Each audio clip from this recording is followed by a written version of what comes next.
Hi friends!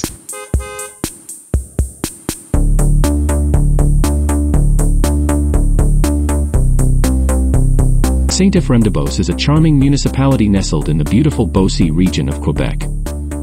It is part of the Chaudière-Appalaches region, known for its stunning countryside. The rolling hills, lush forests, and picturesque landscapes make this area truly special. The community is named in honor of Éphrem the Syrian, and its identity is proudly reflected in the town flag. It features the colors of the French flag, celebrating their French heritage. The three green maple leaves on a white background symbolize the rich maple forests and honor the founding communities of Saint Isidore, Sainte Marie, and Beauceville.